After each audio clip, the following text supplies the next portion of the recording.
Alright, basic instructional video. Hope you did like the last one, the shirt one. This is how to iron a pair of dress pants.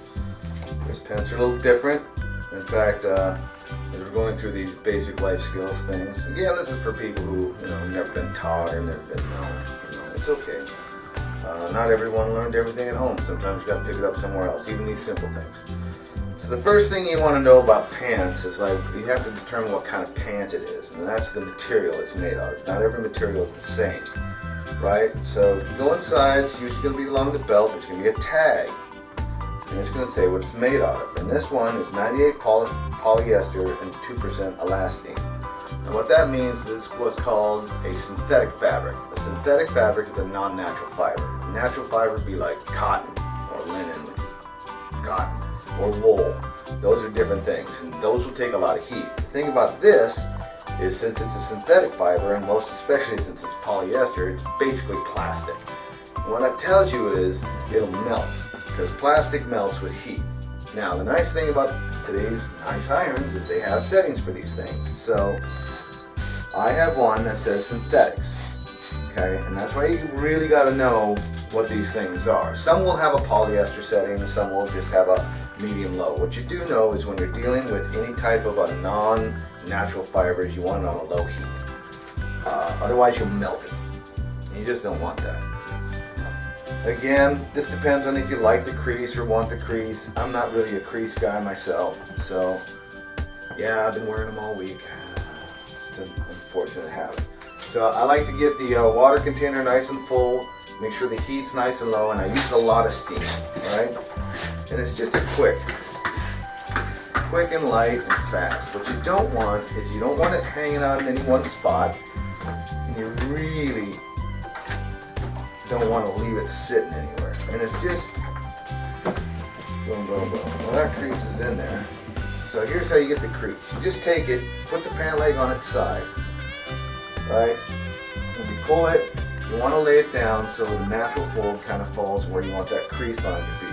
And you can't get it all in one fell swoop. It usually takes a couple things, right? So I like to pinch it and hold it so you get a good straight line. And again, nice and slow, keep the steam rolling.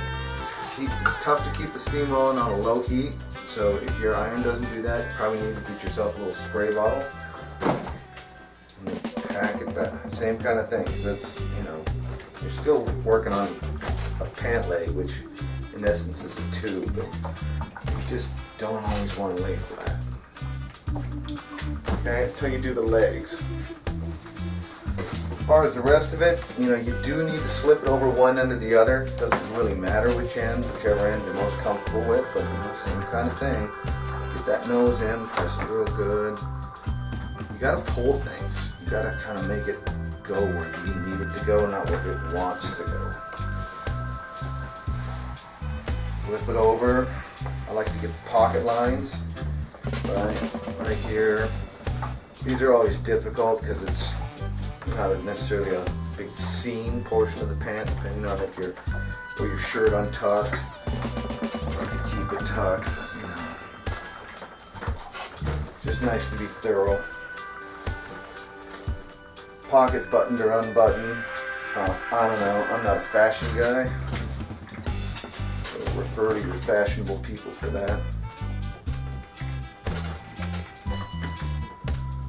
Same kind of thing. Gotta pull it. That steam a lot. The nice thing about the synthetics is that they're pretty easy. They don't really want to hold a wrinkle, and they'll kind of do whatever you want them to do. And that's the elastin in it. It allows you to pull it. It kind of wants to do what it does. So that's why you really got to manipulate it a little more than you would something else. But when you're doing a cotton or like a jean or something, you just that's a lot of heat. It's a lot more pressure. You definitely want to use steam and all that. Yeah, I got a bit of pleat on here, so I just want to get some of the wrinkles out. All right, and again, it's a nice speedy. It's a speedy little iron with these synthetics. I do like that. So if you're wondering how these videos came about, you'll notice you hear some music. So that music is a project called Omni with my buddy Zach. And he and I were down working on the next Omni project, and that'll come out sometime in next year. And he's like, hey, you should do these videos and put our music up. So in essence, well, these are a simplistic little life hack to kind of, you know, make your life look better. Look at that. There you go. Good enough for everywhere. Good enough for the gig tonight. They are, in fact, nothing but a shameless plug for Omni, so check out the tracks. We have other ridiculous videos. I'm going to keep doing these. For some reason, I find them fun.